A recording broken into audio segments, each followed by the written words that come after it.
বলেন কলম হলো দুই ভাষার নাম। একটা হলো যে মুখের ভাষা, যেমন একটা একটা হলো কলমের ভাষা, লেখার ভাষা।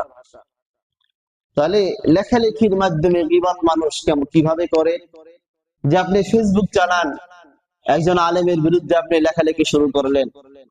আপনি বিভিন্ন অনলাইনে অফলাইনে একজনের নামে আপনার গীবত করা আরম্ভ করলেন। পরবর্তীতে দেখা গেল যে আসলে আপনি যে বিষয়টা লেখালেখি করেছেন এটা একটা মিথ্যা কথা।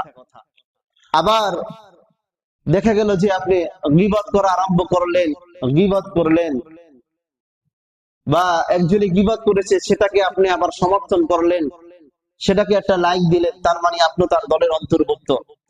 বা একজনে গীবত করলো, ওটাকে আপনি একটা শেয়ার দিলেন, আপনার শেয়ারের দ্বারা আর একটা মানুষ এই গীবতটা দেখলো, গুনাহের কাজটা দেখলো। যে আমরা বর্তমানে মোবাইলের মাধ্যমে অনেক গুনাহের কাজ করি। অনেক সময় দেখা যায় যে একটা গুনাহের কাজ আছে, এই গুনার কাজটাকে আমরা অনেকে শেয়ার দিয়ে দিই। এই গুনাহের কাজটা শেয়ার দেওয়ার মাধ্যমে আরেকটা ব্যক্তি যে গুনাহের কাজ করবে, এই গুনাহের একটা ভাগীদার কিন্তু আমিও হয়ে যাব।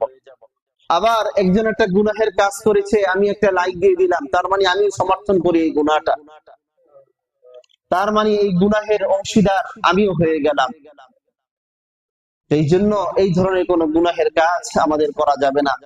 এই চারটি অঙ্গের মাধ্যমে মানুষ, এই চারটি জিনিসের মাধ্যমে মানুষ গীবত করে, চারটি অঙ্গের মাধ্যমে মানুষ গীবত করে। এবার আমরা জানবো যে আমরা গীবত করি, কয় ধরনের গীবত আমরা করি। আমরা গীবত করি, 5 ধরনের গীবত আমরা করি। আমাদের সমাজে একটা ভুল ধারণা আছে, যে অনেকে বলে যে আসলে একটা কথা আছে, নাম বলা যাবে না।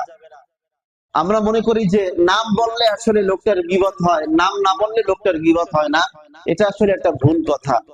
নাম বললেও তার গীবত হবে, নাম না বললেও কোন একজন লোকের একটা দোষ আপনি চর্চা করলেন, আপনার কথা দ্বারা আমি এটা বুঝে ফেললাম, এটার নাম গীবত হবে। এটা বা আপনি যে করছেন আলোচনা, আপনি তো ওই লোকটাকে আপনি চিনছেন, ওই লোকটার দোষটা জানার পরেই তো আপনি বলছেন, এটা আপনার জন্য গীবত হবে। তাহলে গীবত করা, গীবত শোনা, এটা সমান গুনাহ। তাহলে আমরা গীবত করি, কয় ধরনের গীবত করি জোরে বলেন? 5 ধরনের। কয় ধরনের? 5 ধরনের। 1 নাম্বার গীবত, মানুষ শারীরিক গীবত করে। যেমন কোন একজন লোকের ব্যাপারে গীবত করে, লোকটা খাটো, লোকটা বেটে, লোকটা অন্ধ, লোকটা কানা। আচ্ছা, একজন লোক খাটো, একজন লোক বেটে, একজন লোক কানা, এটা কে দিয়েছেন জোরে বলেন?